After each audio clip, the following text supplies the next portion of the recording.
right, we're gonna go ahead and get started. So if the panelists can introduce themselves, I'll start and just say like your name, where you're graduated or graduated from, and then we're all family except for Philomena.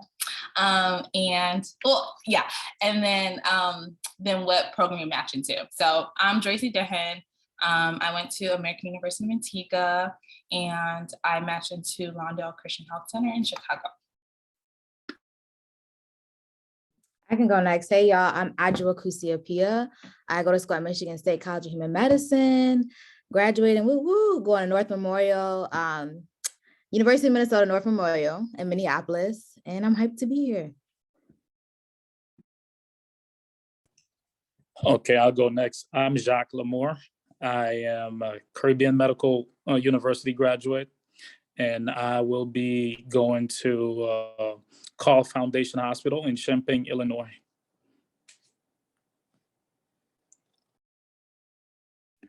Hi, everyone. My name is Philomena. I didn't know who was going to unmute first. No, go ahead. Okay. My name is Philomena Wanze. I am currently at Boston University School of Medicine, originally from Greensboro, North Carolina, and I'm going into combined family medicine and psychiatry at the University of Cincinnati.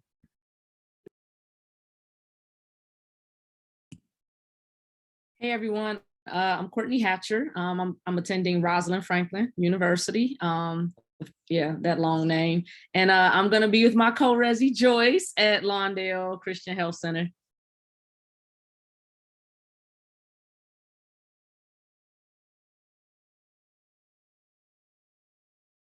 Okay, so again, if you have questions, go ahead and put them in the group chat. So we'll start off some questions.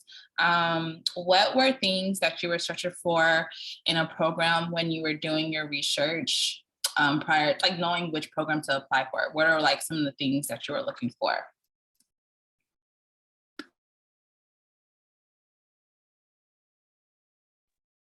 I can go first. One of the things that I really looked for when searching for a program, and I know like this probably may sound crazy to some, but I really wanted to see if there were not only residents, but faculty and staff that looked like me.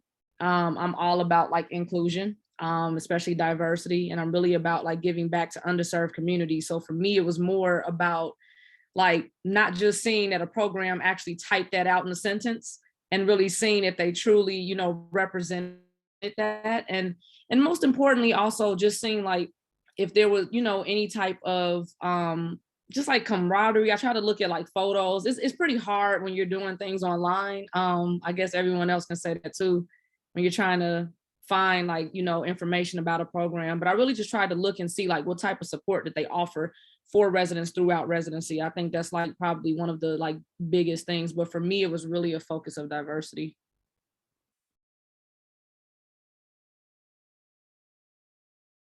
One of the things I looked for was the presence of community engagement, like their commitment to the community that they serve. I know as physicians and residents, we like can take from the community so much because we're learning, but also like making sure they're putting their resources and time and efforts into caring for all of the people around them. That was really, really important to me. And then also the camaraderie amongst the residents. So when we have like the little happy hour things, I'm like, yeah, I wouldn't vibe with them, or no, they, you know, they cool. Like we're having a conversation. It's not awkward. It's not sus. So those were sometimes hard to pick up, but you knew when you knew.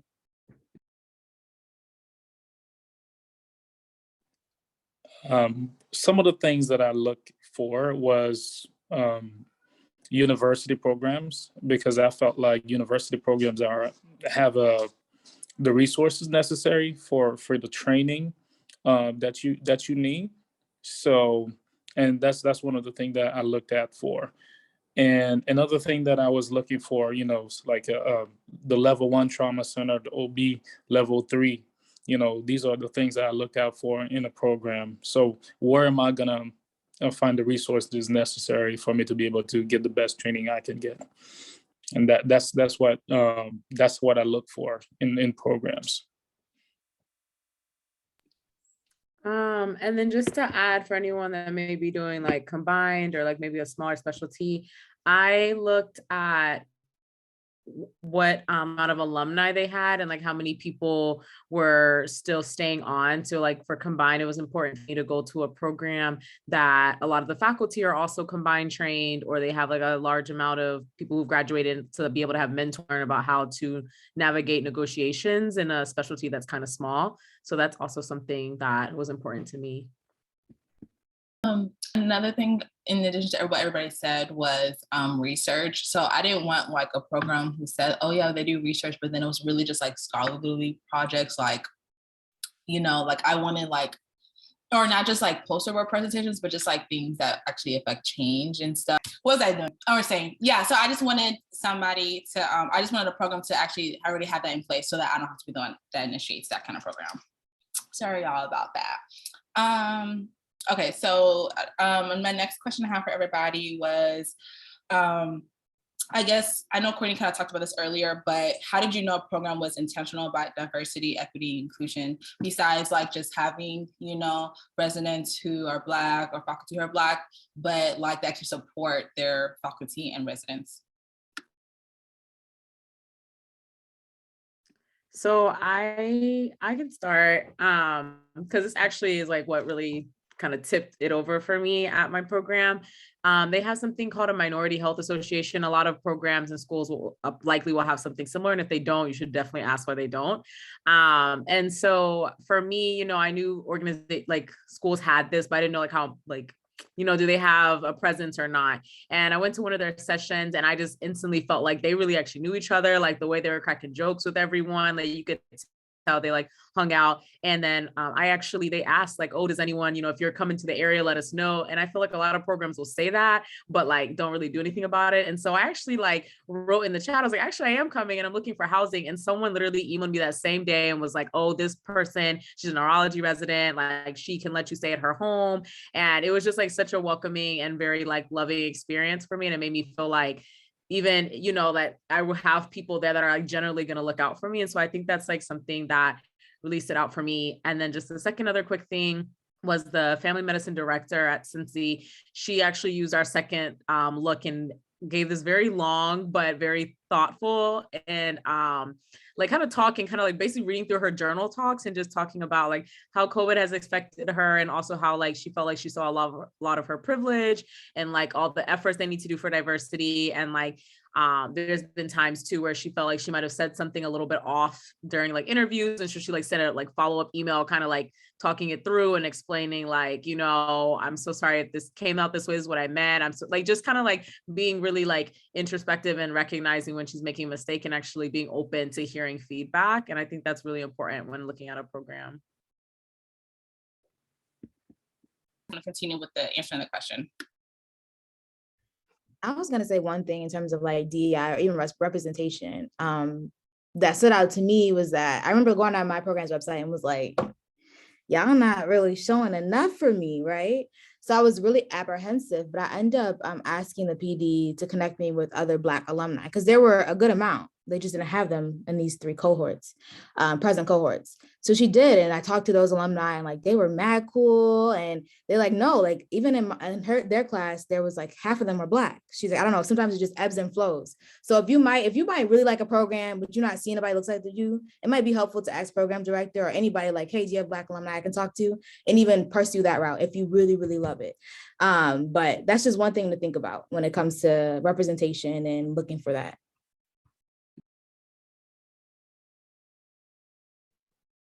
Yeah, I totally agree. I know I briefly spoke on it, but I think too, like one of the things, and Joyce, you know, maybe you can like, you know, attest one of the same program. Like when I interviewed with the program director, Lawndale is new, so we'll be a part of their inaugural class. But one of the things the program director really harped on, he was like, you know, I'm Caucasian. He was like, a majority of the patients that they take care of in that community are either African-American or Latino. And he was like, it's not fair that patients have to come into our clinic every day and they can't see a doctor that looks like them. And I was taken aback. I was like, wow, I've never heard of a PD be like actively involved in really trying to recruit and really understanding what the importance of what it means for a patient to see someone that genuinely looks like them. So for me, I was really drawn to that aspect. And not only that, but like just overall with the community that they serve and everything, I just thought that they're really, really striving very hard for like equity and inclusion, and most importantly, diversity.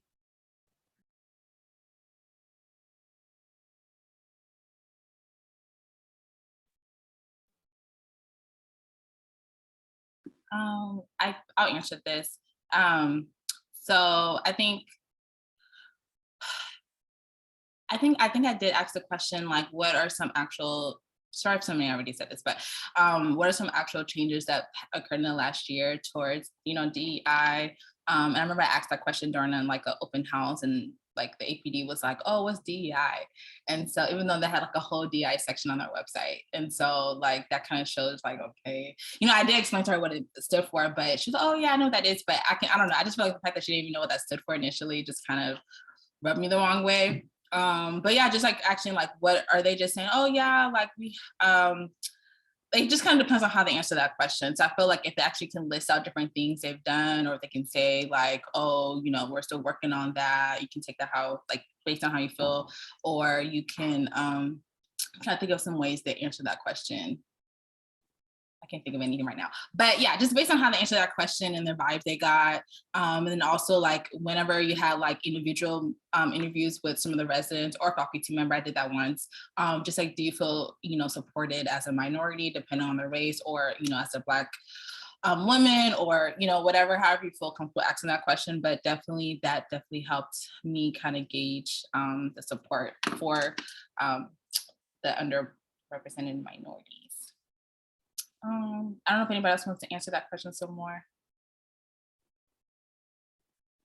Okay. So what are some extracurriculars you did to showcase your dedication to family medicine?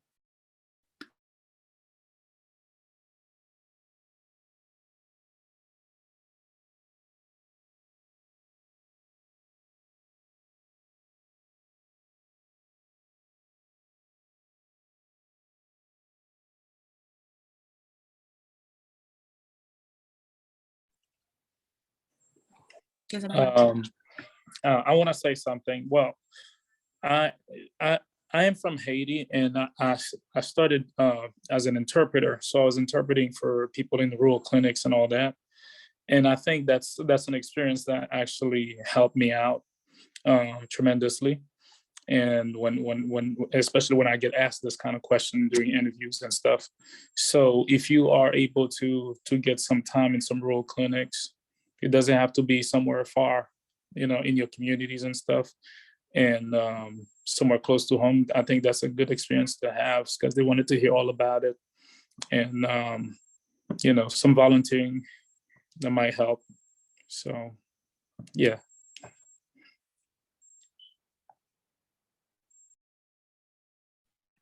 Yeah, I think for like Combined specifically, because it's such a small program, they really want to see like, why do you want to do Combined? Because this is 5 years, it's a long time. You make sure you really want this. So an away rotation, if you can, even if you're considering Combined, but you like might be on the fence, I would definitely recommend that. And I think for me, it's solidified, like, yes, this is what I want to do, and I feel comfortable investing this time. For like general, I think volunteering definitely. And oh, so Florence just asked a question specifically. So for me, I did volunteering that related to my interest in medicine. So for example, I was a cuddler for like babies with neonatal abstinence syndrome because I'm interested in addiction medicine, or, do things with a program that works on being like a support person for women who are pregnant that don't have anyone else to support them. And so, if you have interest in OB, or if you have interest in, pediatrics or whatever it may be, I would recommend doing some type of volunteering related to that, because people will ask. And then for me specifically, I got asked a lot on my interview trail about my work with like my anti-racism work and like the elective that we started. So if you can do any like medical education type of work, if that's your interest, I think programs love that. They like to have residents that are going to come in and be ready to help change curriculum and all that stuff. So if you've already done a little bit of that in med school, they will eat that up.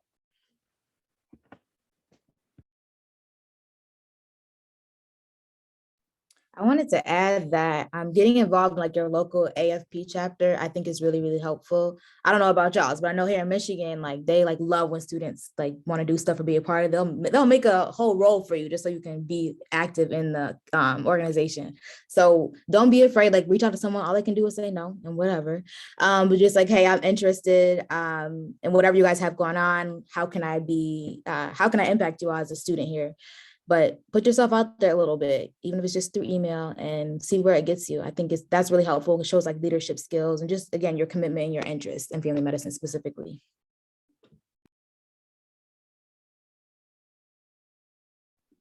Yeah, I agree. Oh, no. Oh, go ahead, Joyce. Oh, okay. Yeah, I got involved too early on. I joined the family medicine interest group in my school. So I thought that was something really, really helpful because it allowed me to get involved as well with the Illinois Academy of Family Physicians. From there, like from my first year, I was actually partnered up with a mentor who was a family medicine attending. I thought that was pretty cool. I did other things too. Like I got involved in my local community. I'm from Chicago, so I just tried to figure out like what health fairs were going on. And I did a lot of that. So like diabetes screening, hypertension screening. I really try to do that at like local churches and stuff. So it's really just like showing that, you know, you're about community, because that's, I mean, I kind of get the feel like for the most part, that's what family medicine is. It's a sense of community. It's a sense of family. You're able to treat all age groups. And if you have a focus that you want to do, if it's women's health or, you know, geriatrics or addiction medicine, try to find something that you can tailor that you can tailor to your interests. So I think anything that you can do that can show a sense of community would be great.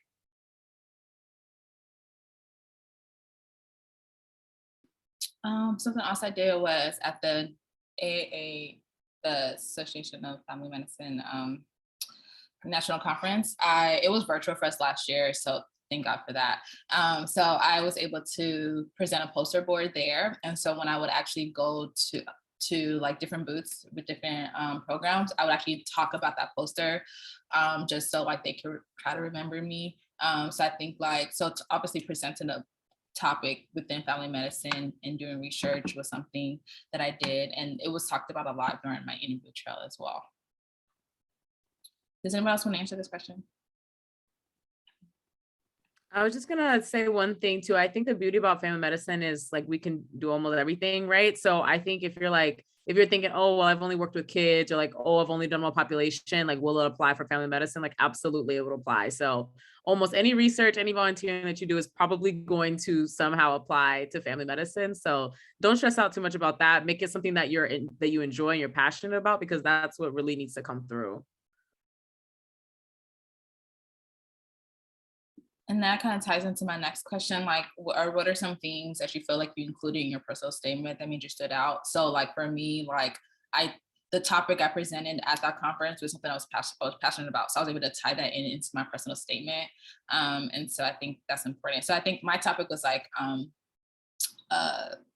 racial disparities about Black women with breast cancer. And so I talked about how that's very important to me and how that ties into my mom, the loss of my moms and stuff like that. So I included that in my paper, and I was very vulnerable because I was told from my program director that like, you should pour your heart out on your personal statement when it comes to family medicine. They want to know that you're really dedicated and that family medicine is not a backup.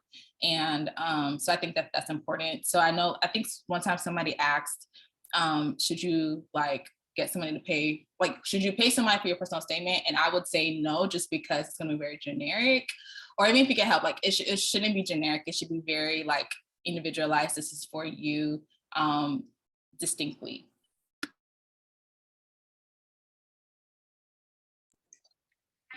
May I say something now? I think I totally agree with you. And I felt like the most honest you can be on your personal statement. Even talk about your failures. Let's say if there's one exam you didn't pass, feel free to talk about that, and that will set you free.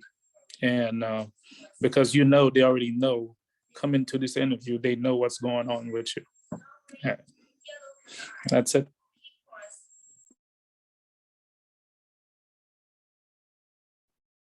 Yeah, I think talking about like, just oh yeah, Florence, yeah, if you have red flags should you address? Yeah, absolutely. I mean, absolutely. I think that what it does is it looks like, I think that what red flags will do if you address them, it shows that like you're not shying away from it. And if anything, if you can just explain like resiliency, if you can just explain like what you learned from the process and just how it built your character and how that overall can just reflect on you not only as an applicant, but just as a person as a whole, I think programs will really see that because they'll be like, oh, well, we, you know, like it's like everyone is, you know, agreed. Once the application is in and you've applied, can't escape it. Every program will see a red flag if you have it. So like, I think addressing it will show programs that, you know what, she's owning up.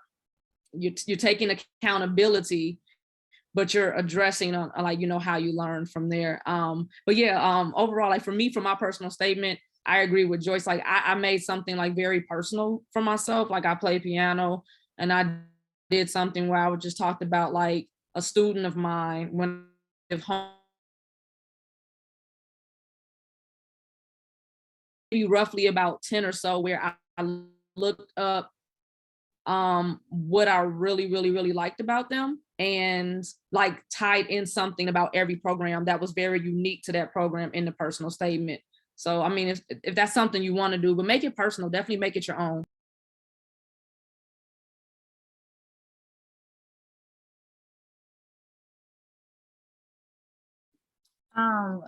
To talk about the red flags, I had a session last week with other IMGs, and somebody mentioned how like it's important to kind of include your red flags depending on what it is.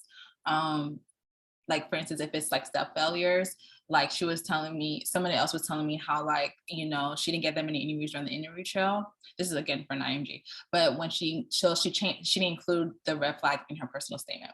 And then during SOAP week, she decided to change her personal statement and include the explanation and kind of explain the resilience and stuff like that. And she got way more interviews during SOAP week. And that's a big deal because SOAP week is way more competitive than the regular interview trail. So I think sometimes like you don't include it, like they can come up with whatever conclusion about what happened or why it happened.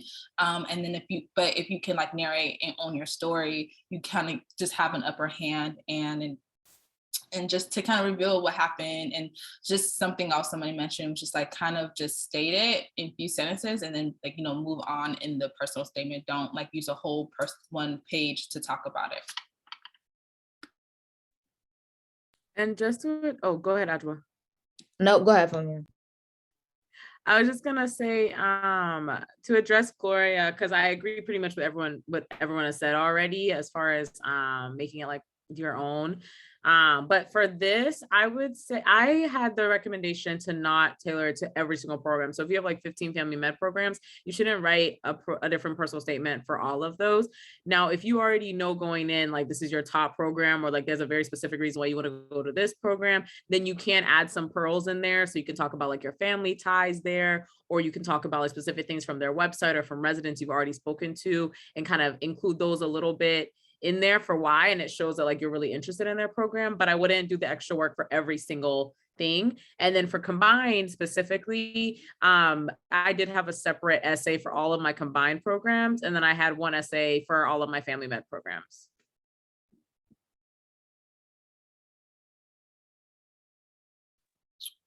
And so I don't know if you know this, Gloria, but when you start your application, like you have to sign like each personal statement, each like letter of recommendation per program. So you're able to pick and choose what personal statement goes to each program. So like I did, like I'm from Houston, so I really want to go back home.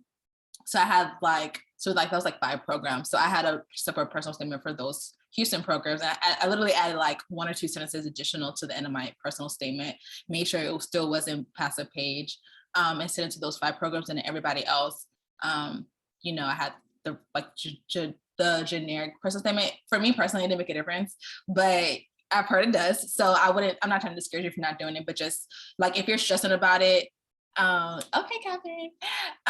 If you're stressing about it, like, you know, it's okay, but just again, as long as it's still personal to you, that's what really matters.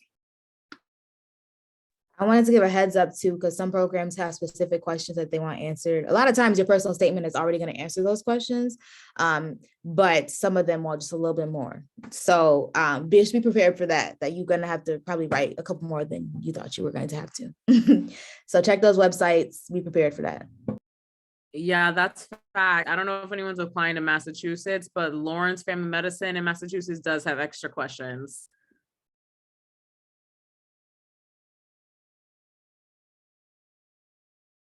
I think sometimes they'll have it on their website, it seems like, or sometimes they'll, after you submit your question, it'll be like a secondary set of questions they'll email you to answer as well. So it can be either way.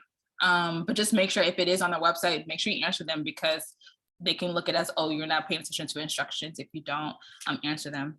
I don't know if anybody wants to answer that some more. If not, there's a question in the group chat. So somebody said, how many FM programs should you apply? Would you say we should apply to? So it just kind of depends on, if you're IMG versus not IMG. It kind of depends on how much you can afford. It kind of depends on maybe step scores. I know, like, of course, family medicine is more like, what's the word? Like they tend to be more holistic and things like that, but some are not. So we can just like go around and say how many you applied to and why. So I applied to 76, and then I am an IMG. They kind of tell us, apply to 150 to 200. I didn't feel that was necessary just because of, my step scores. And I did not want to go to a program that didn't have any Black residents or faculty. So I was very picky. And also I was very picky as to the location too. Like, I knew I had to be in a city. I couldn't be in a city where there's not that many Black people. I'm not a country person, so I didn't apply to no rural program, things like that. So I was actually very particular to what program I applied to. So that was 70. I did remember that during the conference, but again, that doesn't really apply to IMGs. But so yeah, I applied to 76. Oh, and Angela, can you explain that concept too? Yeah, I'll get into that. So the AFP pushes 17. So apply to 17, interview at 12, rank at least 10. But again, depending on your situation, just like Joyce said, you know yourself, you know what's going on. We don't know you, so we can't tell you nothing ever. Okay. I applied to what I think is too many, but I got a little frantic at the end. I applied to like 19. Yeah. Well, as an IMG, I applied to 100 programs and in family medicine. I did apply to some other programs as backup. However, the bulk of my applications for family medicine is 100. So, yes.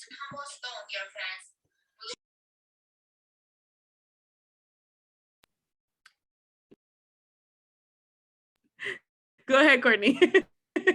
I saw us like unmuting at the same time. No, I think I probably got a little bit frantic as well. So I did 40, only because it was like this big thing with my school where they were like, hey, it's the time of COVID. It's different. It's another like virtual interview season, just be safe than sorry. So I was just like, all right, fine. But it turned out to be absolutely fine. Like it really did. And I was like, Joyce, like, I didn't want to be rural. I really wanted to stay actually in Illinois. So I'm glad that I'm still, have the opportunity to do so.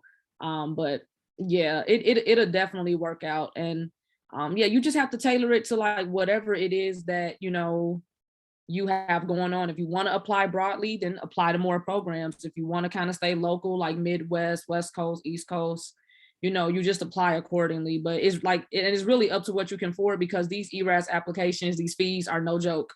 Like I will definitely tell you all now to, if you can, please try to save up, try to do as much as you can. I'm glad that I had my mother who could help, but it is definitely not cheap.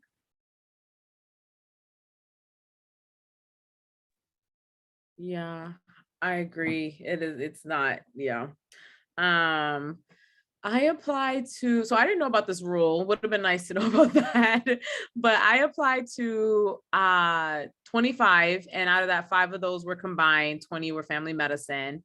And I feel comfortable with that number. I didn't think it was too much or too little.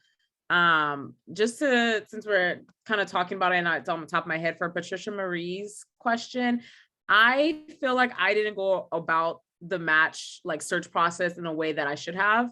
I kind of would tell people my interests when they ask me like, oh, what are you interested in? What population we work with? And then kind of apply to those programs based off what people told me would be a good program for me. And I don't think I should do that because I think I missed out on a lot of great, like I didn't know about, Joyce and Courtney's program. And it sounds like a great program, because I didn't hear about it, So what I would actually recommend and what I wish I did was look at like cities or look at like coasts first, like location, if that, or whatever is most important to you. So like for me, location does matter. So I would look at location first and then be like, okay, family medicine programs in Philadelphia or family medicine programs in, I don't know, Chicago, whatever. And then look through those programs briefly, look at the residents that are there, if diversity is like a thing that's like a deal breaker for you or whatever else at the program that really matters. And then from there, you can kind of make a list. That way you're not like missing out on maybe smaller programs that other people haven't heard about, but have been really good fits. Cause I feel like maybe I did, but ultimately I did combine and you only have 5 choices, so it don't really matter that much, but that's what I would recommend for other people. I want to say I agree to that 100%. I did the same thing. So it was kind of like, I just talked to people that I knew. So they were like, yeah, this one is from now on. So a lot of mine end up being like big names, but I feel like the program that I'm at was my hidden gem, y'all. So don't sleep on the hidden gems, okay? So do that, what Philomena just said. Yeah, I agree. Joyce just put into the AAFP website. That was like really clutch for me. It was that, and I also used Residency Explorer. Those were the 2 that were like really, really great. I thought, because like AAFP, you're able to, not only narrow it down by state, but you're able to have every website to that program that it, provides for you. So you can click on that website, look at the program, get details. I thought Residency Explorer was really, really great too, because what it did was you could narrow it down by specialty, state, urban, rural. And then not only that, but it provided you with like a range of step 1 to step 2 scores. So you could actually put in the scores that you get, and you can actually like go from there and look to see like where you would fall in that range. So it would tell you like, oh, are you in like the mid 25%, upper 25% of applicants? I thought that was really helpful for me. I see Catherine saying Doximity. I did not personally use Doximity for like in terms of like looking things up for residency. I don't know if anyone else did, but I see it's a question. One more I'm gonna answer. Like it's Patricia's about access to scholarships or financial aid.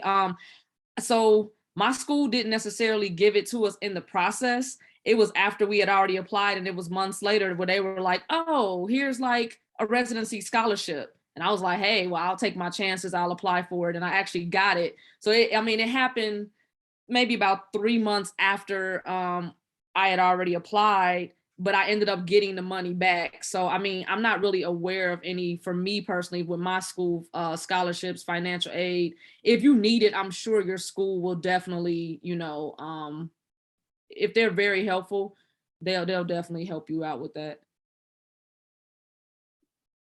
I'm cracking up because not my school, but let me stop.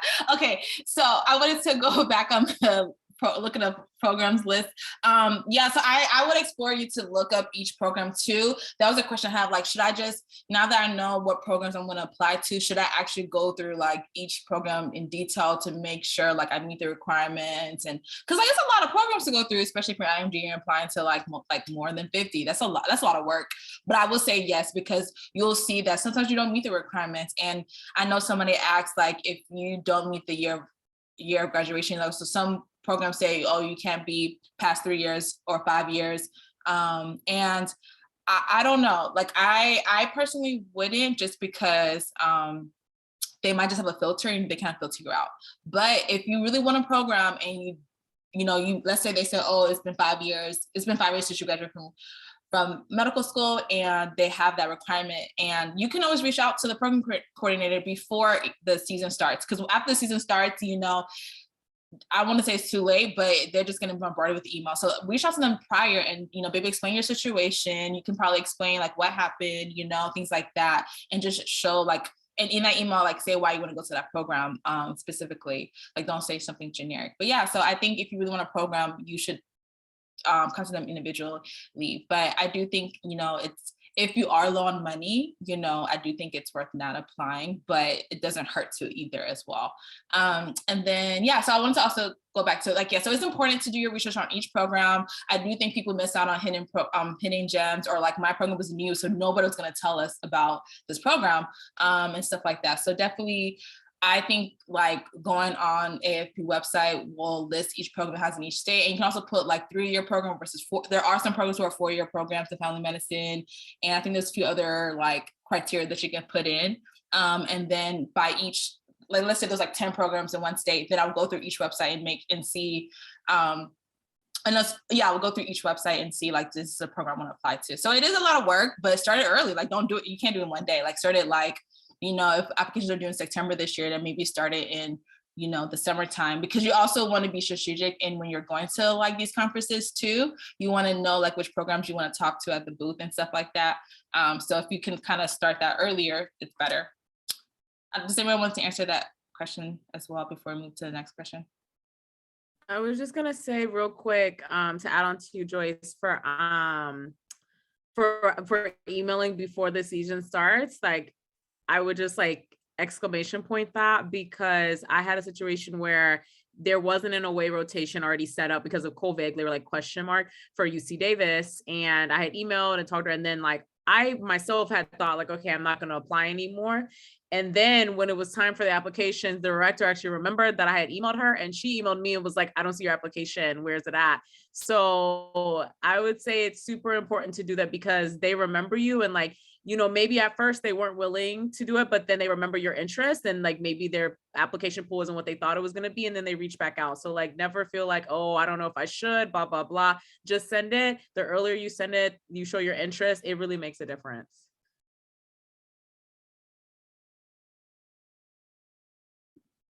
Okay, so the next question was, I think that I know Patricia Marie had like the second follow-up question, like what was your process in searching for programs? But I think we kind of answered that. Let me know if Patricia, we didn't. And I don't know if anybody has anything else to add about the year of graduation cutoff. I will say like sometimes it like they have that strict year of cutoff just because of how that state licensing board works. So like I know for Illinois, I don't know the number, but I know for Illinois, like or for every state, actually you have to put in your like when did you graduate and what was the reason for that gap. So some states are more strict than others, and that's kind of like it might be above their hands. But I would still recommend reaching out to the program beforehand. But I don't know if anybody has anything to add about that. No. Okay. So the next question was, we talked about it a little bit, but if anybody else has anything to add about, did you have access to scholarships or financial aid assistance in applying? I didn't. I do know there's resources out there. I just unfortunately don't really know how to go about looking for that. And then the next question is, what mattered most to you when picking / ranking residency programs?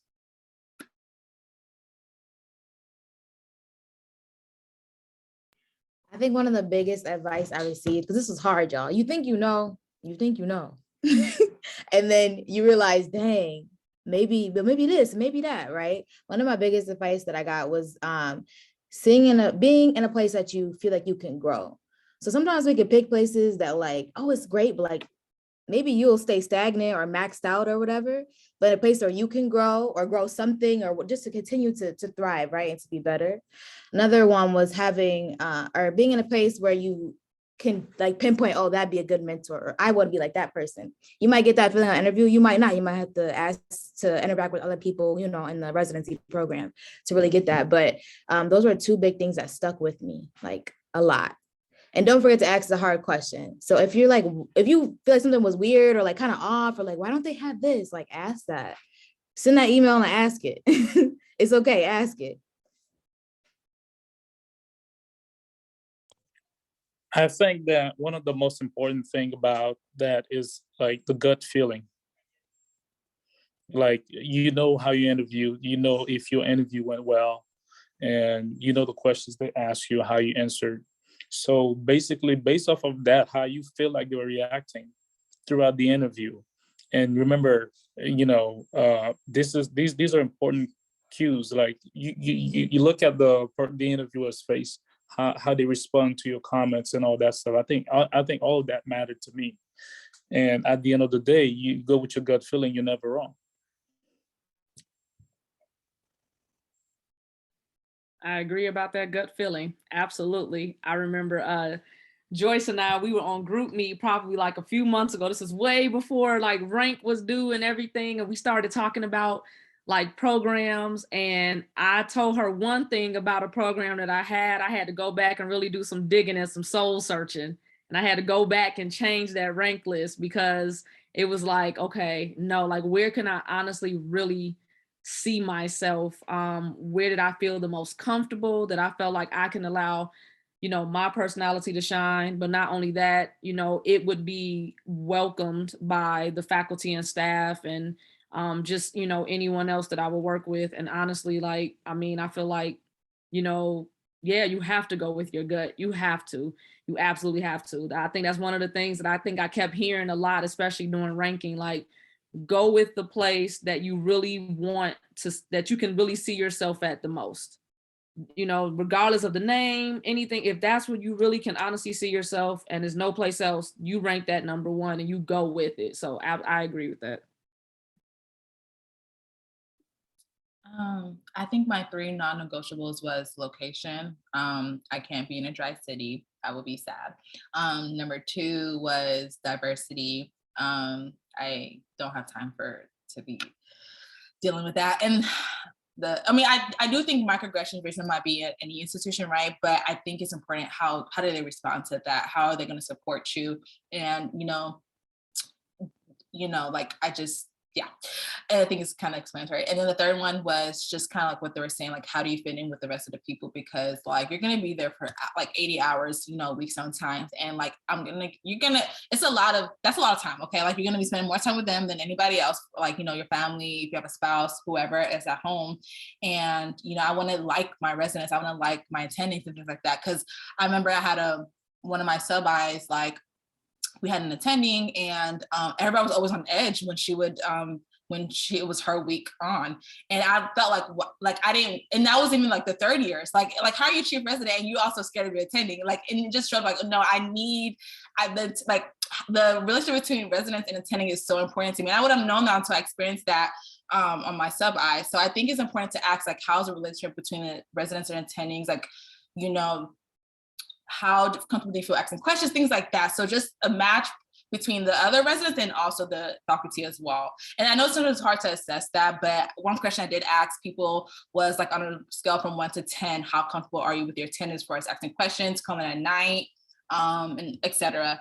And I feel like if they gave me anything less than 9, it's like, I was like, I'm okay. Cause like one person was like they were very hesitant to answer the question. I'm like, I'm not trying to go there. So yeah, just kind of gauge, the relationship.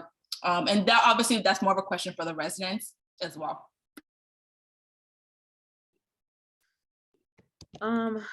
So I really struggled with what was important to me. Still, I'm struggling with that, to be honest. When I opened my letter on match day, I didn't know how to feel.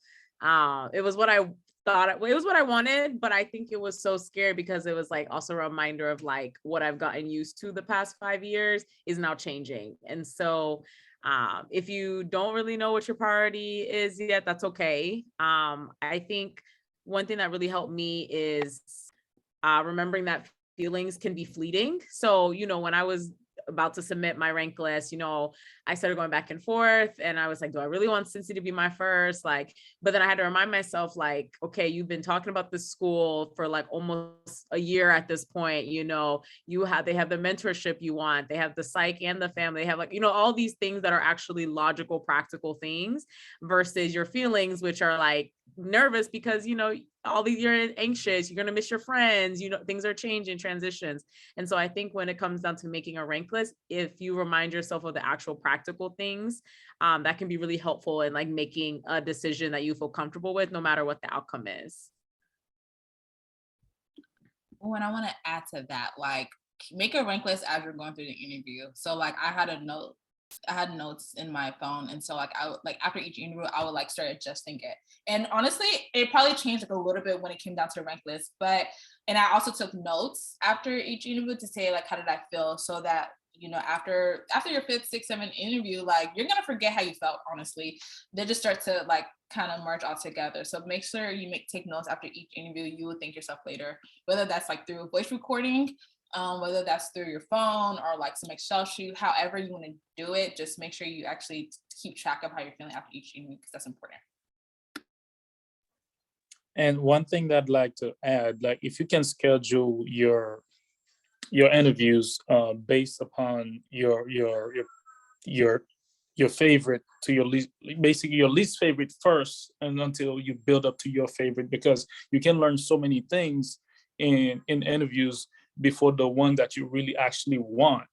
So that you don't want to have it as the last one either. So you want to put maybe 2-3 reps maybe before your favorite ones. And I think that may be a good way for you to know what to watch out for during interviews, and so give you some time to correct some of those mistakes, some of those miscues that you may have, and so that you can have this as an easy and slow process in order for you to get what you really want, because what you want is important for you. That's why you want to, I want to say, impress them, you know, talk, you know, because you're trying to sell yourself and you're trying to show them that you really want to be there. So I think that's a good thing to do. All right.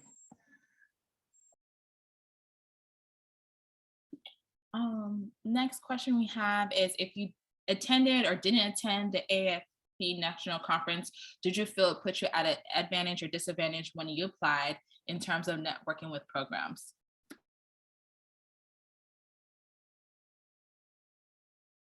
So I didn't, okay, so I did go to the AAF. I have to think about it. That's the one that's like the last weekend in July, I think it was. Yeah, it's my birthday weekend. I remember that one. But that conference for me, I didn't feel like it was that beneficial for me personally. It might have been based off the sessions I went to, or just like it could have been very personalized, but I didn't feel like it was as helpful for me as when I went to the American Medicine and Psychiatry conference. So that's for like combined. And I thought that was super helpful because all the programs were there. You get to talk to people. I thought it was very insightful. I presented at that conference as well. So if you can present at the conferences, I think that is like a big one up, because during my interview trail, some people are like, oh yeah, I remember you're seeing your poster. So if you can do that, I think that's where it will really benefit you. But not going, I don't know if I'd say it will hurt you per se. I don't know. What are you guys' thoughts? So I went, honestly, it didn't help me personally, but I would say the reason why is I was very like, I didn't plan accordingly. I only went to like Texas programs, and Texas is a bougie. So like, I think if I would have been, and also didn't do my research between like which programs I want to go to. I think that's something that people kind of tell you, and I just kind of ignored it because I think I was stressed that month or something. So, so if you know what programs you want to go to or what programs you want to apply to ahead of time, and then you go to it and they kind of like make sure you to go to those programs, you kind of just kind of make like, I guess it's just, you just planning more effectively. And I think what's also important as far as networking is not just talking to them, but then like follow up. That's something that I didn't do, and I think I wish I did that. Like follow up that same week, like, and we're taking like, if you can remember something you remember from the conversation you had with a resident or a faculty member, like say, hey, I remember, like it was really nice talking to you about, etc. Hope to keep in touch, however you want to phrase it, but just make sure you follow up so they can remember you. I think because I didn't do that, that's probably why programs didn't remember me. And again, I think this year's gonna be in person, so I think that will even make even a greater effect as far as like them remembering you. Does anybody want to else add to that question? I did get to go as well. I think it was helpful in that it helped me like just kind of get a preview of the different programs that I was interested in, and then look at some extra ones that like, you know, maybe I wasn't really that into. And it might have confirmed or like denied whatever I was already thinking. I think that part was helpful. And the follow-up thing that you're talking about, a lot of the programs after you visit them, they keep you on their email list. So like afterward, I would get like a thank you, like maybe 2 days later. And then you'd also get like links to if they have any type of sessions going on. They just kind of keep you in the loop. So I think that was probably helpful, just keeping your name, you know, heard and seen. So. And forgot to mention this, even though it didn't help me as far as networking, it did help me as far as like presenting research. So again, like that was something that was talked about in almost every interview. So I'm still really grateful I went. So I would recommend you guys to go for sure. And then someone asks, what are some questions you were asking? It was, I know Adjoa listed a lot of questions. So yeah, I mean, there's so many they could ask you, honestly. We can maybe talk about it in the last 30 minutes if there's any like weird questions that you got. We can talk about that then. But I also have a list of interview questions that can help prepare you for interviews on my, I'll put it in the group chat where you can find it at. But the next question is, but does every program have a second look? Because with interviews being virtual, it can only be difficult to know like how you feel about the program. So I only had one program where they had an official second look. For me personally, I just reached out to the program like, hey, I'm really interested in this program. I really would like to see it in person. And it was like more individualized that way, because then I got like a one-on-one tour with the PD and the APD. So I don't know about you guys. Yeah, I wrote some stuff in the chat about that question. So a lot of them do, well, again, depending on your apply if they offer it, but I would say at least like 5 or 6 of mine did. But honestly, y'all, I was tired. So if I wasn't seriously consider them in like the top 5, I was not going. And that's just what it was. But yeah, go if you have intentions of really learning something more, you just want to kind of get more of the vibe, or you just want more, right? But they always said like it didn't really hurt you or help you if you did or didn't go. Like it's kind of like but I just want to say that you will probably get tired by the end of the interview season. I got this advice last time, y'all. I didn't believe it. I said, me? No, I'm good. I'm a people person. I could talk. I like interviews. That's cool. No, I was tired by like mid-November. I was ready to be done. So I want to be honest about that. And I know that a lot of things that we're saying, I feel like might be seem lofty. Like we're like, trust your gut, all these things. And I got that same advice last time. And I was like, y'all are not giving me anything that I can use. But when you get to this point, you know what we mean. I promise you will.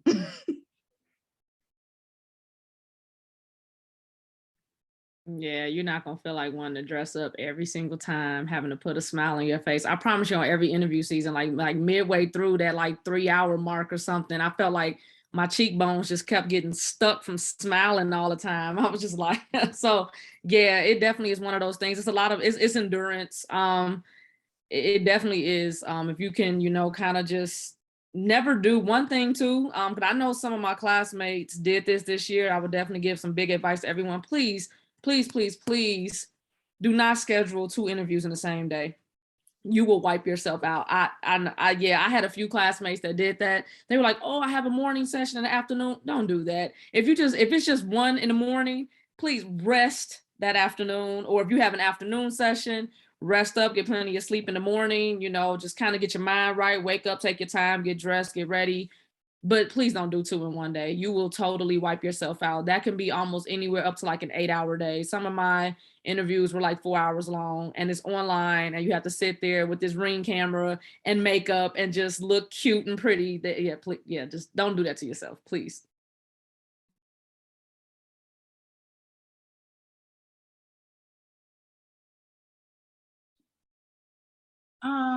I think we answered all the questions. Does anybody have any other questions? Because then we can maybe end early, but I'm not rushing anybody. But does anyone have any other questions? I wanted to add one more thing, Joyce, to that. I think Gloria asked what are some questions, and I see in the comments section. I think one big thing too, and please everyone correct me if I'm wrong, a big question I got on almost probably every interview first question was like, tell me more about yourself. Like, be prepared to really talk about yourself, and just don't shy away from who you are, what you have accomplished. Please, don't just say, oh, I just grew up here and then that's it. Like, no, kind of talk about yourself. Don't necessarily go on and on for like 5 minutes, but if you can really keep it going for at least a minute or so, just kind of give some background about yourself. Like, you will get that question a lot. Professional pictures, does that matter? Oh, no, sorry. Hold on 1 second, Gloria. It's a question above that. What is one thing you would have done differently, or one thing you wish you knew through the whole process? Ooh, I kind of brought it up a little bit early. I feel like I wish that I would have known really how much it was financially. Maybe that's just me. I feel like it's kind of this thing where I don't have any doctors in my family. And so I've kind of just been navigating this on my own, and Google and classmates and stuff. Like my mother, and she's a teacher, so she'll look up things too. But I feel like, you know, talking to people like in classes above me, they would say, oh yeah, you know, you just go through the 4 years, it's a breeze, step one, step two. No, step one, step two, almost $700. So not only that, and then we're talking about 1,000 or plus more, depending on how many programs for residency. So I feel like I wish I really knew the true cost, because maybe, yeah, let's just say maybe I could have started saving up a lot sooner than what I did, and it would not have necessarily like just jacked me when I had to pay it all at once. So could I also add just a little bit about the question that you actually asked for us to prepare for? Let's say, for example, I think that you're gonna get that questions for sure. That's the first question that everyone's gonna hit you with, and you're gonna get that maybe if you get interviewed by 6 people that day, they're gonna ask you that question 6 times.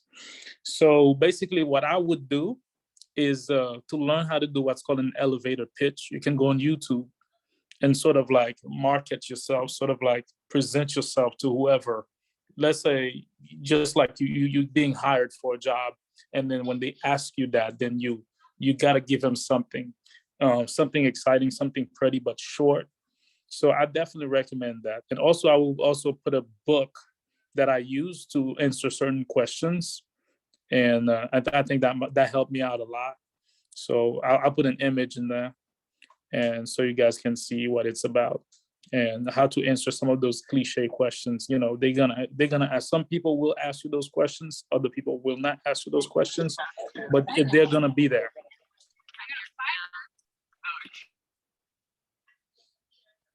All right.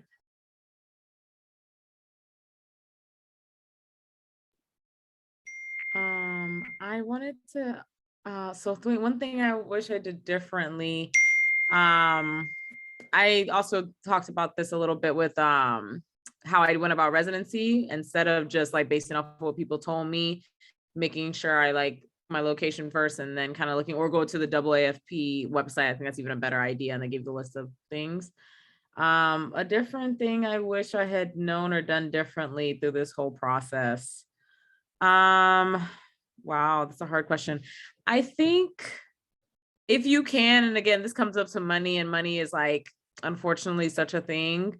But if you can like visit schools or visit programs and stuff like that before before ranking, I think that's really important, because sometimes it don't matter how much you see it, how much you watch videos, you got to like really be there. I ended up having to go and visiting Pittsburgh and Cincinnati in the same weekend because I was just so stressed on how to rank them. And I'm grateful I did, because I don't think like on paper and on videos, Pittsburgh looked like great for me. But when I was there, I didn't realize in the day and a half that I was there, I had not seen one Black person until like I went and I was like, oh, wow, a Black person, you know? And it's like, you don't get those vibes, when you're just watching the cool YouTube videos about the downtown and everything. So if you can afford it, or if you can start saving, or if you can find a way to like carpool with someone that's also looking in the same city and y'all go together or something, I would do that. Something I wish I've done differently was, this is mostly for like my IMGs. Like, I feel like we'd be put in a different pile of applications, and if we meet like other requirements. And so like I noticed that with like academic programs, like a lot of them don't really like us as much, or like they kind of put us on the back burner.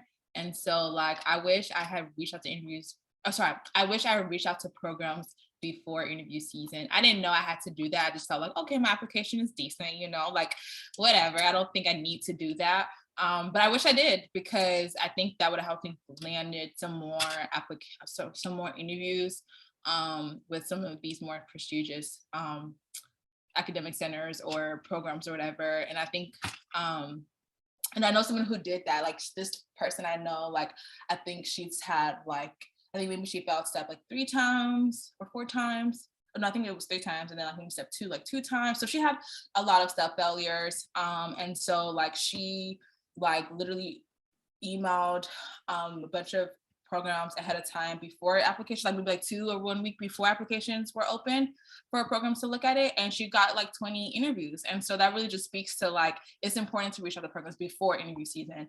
So that's something I wish I did. And also I think I talked about networking when you go to these open houses as well, like follow up after the open house, especially if you really want to go to that program, because again, there's no way they're gonna remember like 400, 300 different people.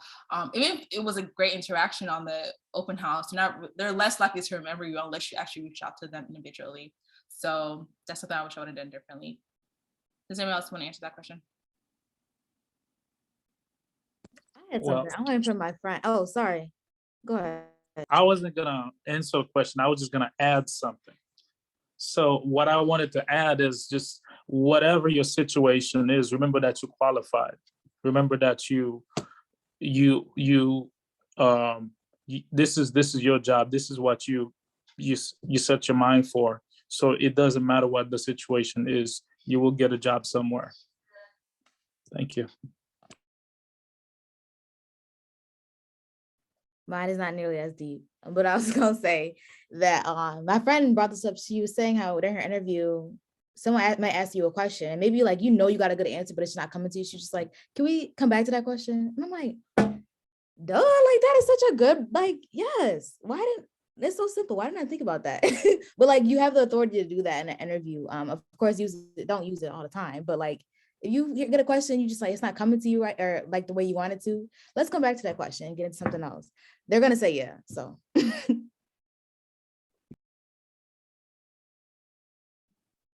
next question is professional pictures. Does it really matter? Yes, it does. I think as far as like how to do your hair, I know my hair, I had a wig in my picture, but then like during interview season, it was like, passion twist, one interview and next week it was like full locks. So I had a comment one time, somebody said, "Oh, you look different." And I'm just like, this is how living residency, sis.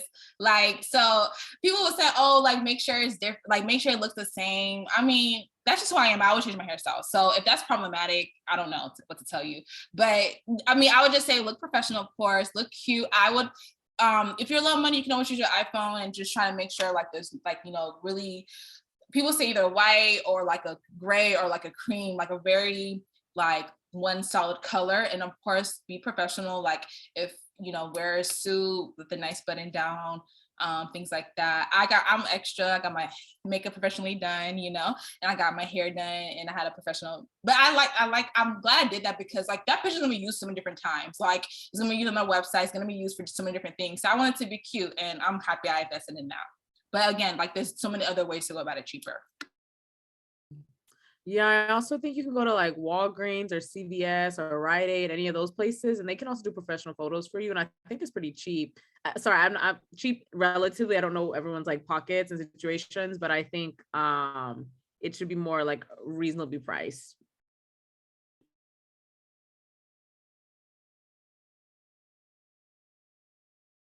I also want to say, if you like, you can show your character in your picture, whether that's like how you dress or whatever. Like, I don't know. I feel like some people feel like they gotta just be one color or this, and that. No, I said I'm gonna pop out a little bit. Got my little checker blazer.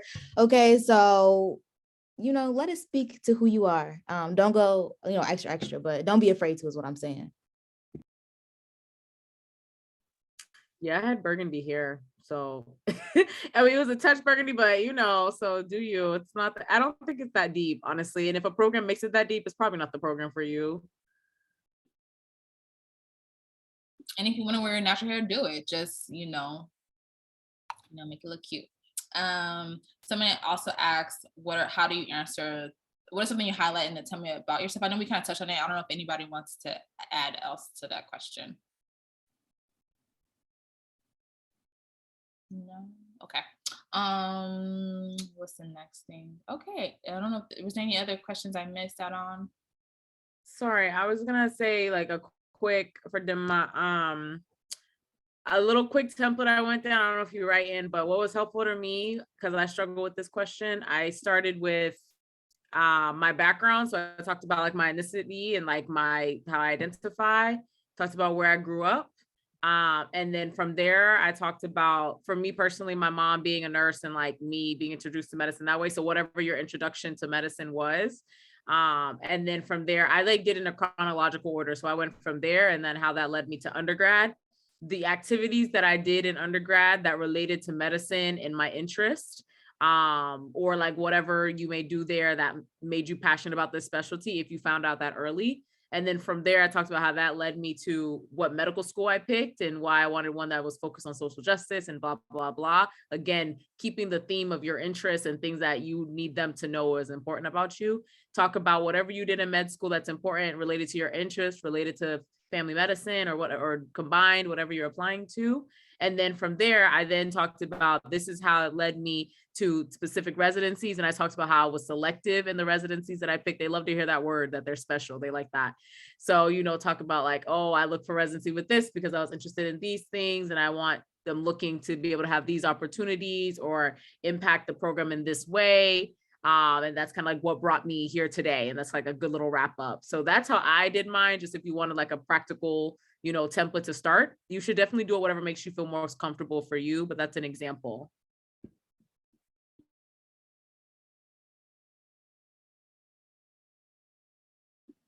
And I also kind of put a template, another kind of template for tell me about yourself, because I know like they said it should be like a minute and a half long when you're answering that question. That's what I was told.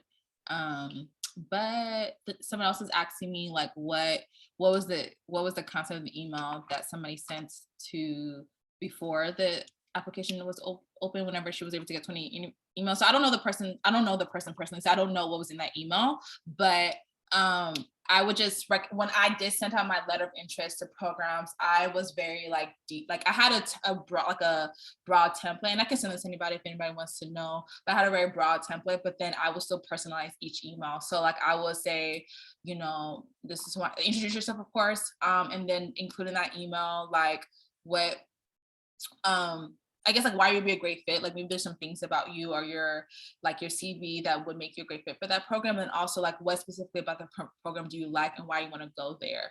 And then of course in that same email, you know, put your what is called the ABFMP ID number or whatever, and then also a small little picture, a professional, so they can kind of remember you in this email. But yeah, I will send this again on 1 to 2 weeks before application season is open.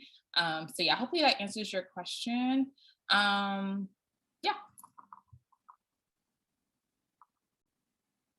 I want to add, I know we were talking about interviews and like questions and stuff. I don't know if y'all got them, but like a blind interview is what they would call it, where like the person hasn't read your personal statement or anything about your application, they just know your name.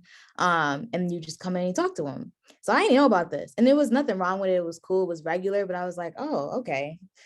Let me make sure you know what you want to point out in that in your residency application, because they haven't read anything. So you have to be ready to be like, oh, this is it. Don't assume anything at all. Let them know everything. But that's just something that I didn't know about, and I wish I didn't know before I went in. Wow, that was like an actual thing, or that's something that someone said because they weren't prepared? No, it was the actual thing.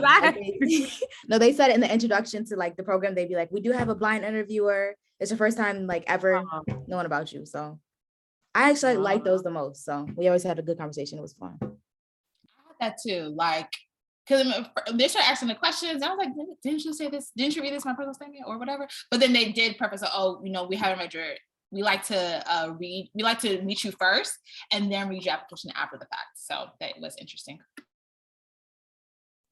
Could I add something random here?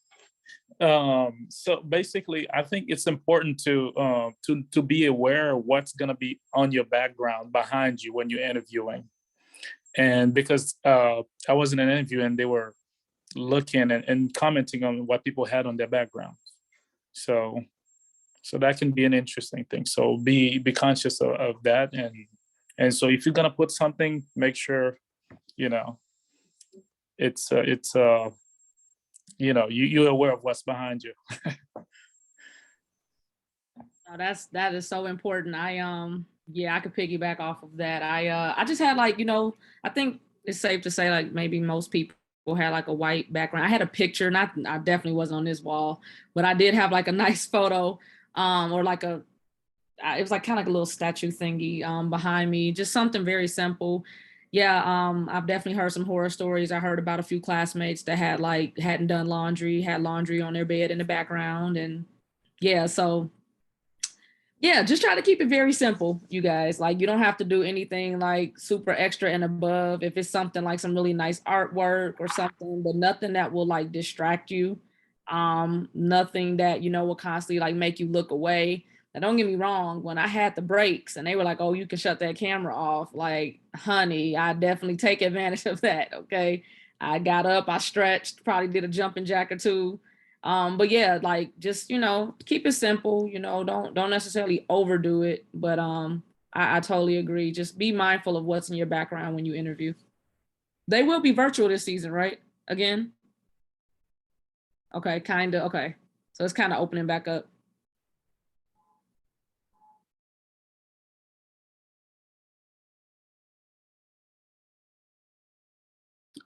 Okay, does anybody have any last minute questions? And you can unmute yourself if it's quicker to just quickly say it.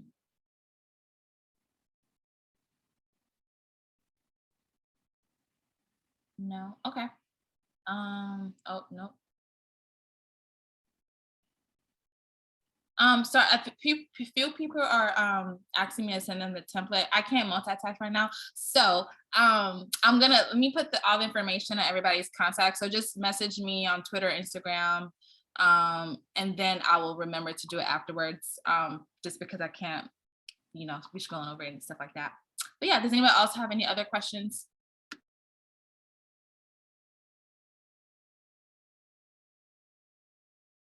No, okay, so then I'm gonna stop the recording now.